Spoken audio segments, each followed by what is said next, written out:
Well, I'd like to thank Senator Tyrrell for raising the critical issue of improving literacy and numeracy in Australian schools. With 1 in 3 students failing NAPLAN, evidence-based teaching reforms must be urgently mandated in every classroom.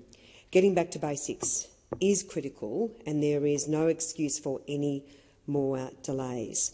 Failure to deliver what works in the classroom, the teaching of phonics, explicit instruction and other proven teaching methods, has damaged a generation of Australians.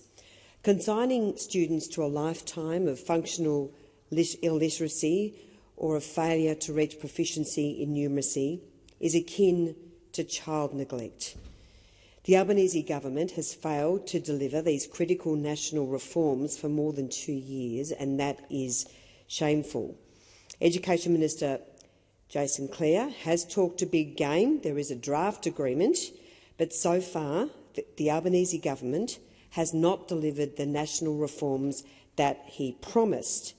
Instead, the Albanese government has delivered a school funding war, which culminated in state Labor education ministers coming to Canberra and protesting against the Albanese government, with the Victorian Education Minister Ben Carroll declaring the Liberals, when in government, did a better job funding public schools than this government is doing. Failure to teach children to read and write and be numerate fuels disengagement, dysfunction and even youth crime. That was the finding of the National Children's Commissioner Anne Hollands, who warned that unless schools do more to help struggling students, things will go from bad to worse. She told the Australian's education editor, Natasha Beta, the fact that kids have to wait to be in prison to get one-on-one intensive learning support that they need is just abominable. In the Northern Territory, the situation is particularly dire. I have to raise concerns. The Albanese government conducted a mad scramble to sign a funding agreement in the dying days of the Territory Labor government, but this shows that Australians will not be fooled by any government with big spending plans and no real plan. The CLP's win in the Northern Territory election shows that Australians want schools funding to deliver real improvements in the classroom, not wasted on all the wrong priorities. I applaud Leo Finocchiaro's determination to get children off the streets and back to school, learning to read and write, which is critical to combating youth crime in the Northern Territory.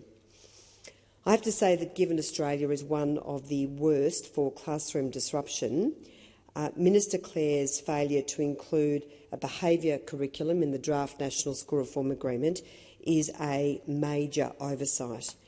This must be remedied. We know that children cannot learn in chaos or in classrooms that are disrupted, where they are disengaged and not focused on the important work of all of our teachers.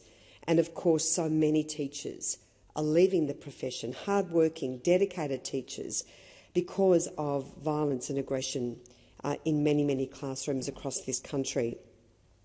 That said, as Senator Tyrrell referenced, there is amazing work happening in so many classrooms, in school systems, and we are even seeing a real move in our states and territories.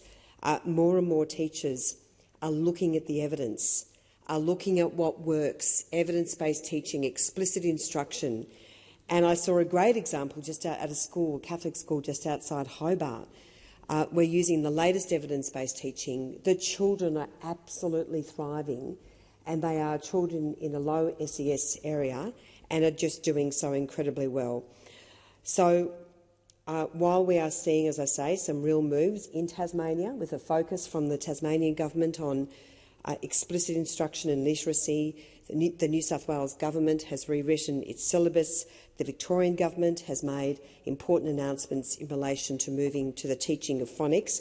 We do need to see action. For instance, in New South Wales, it's going to take another 3 years for the New South Wales syllabus to be properly rolled out.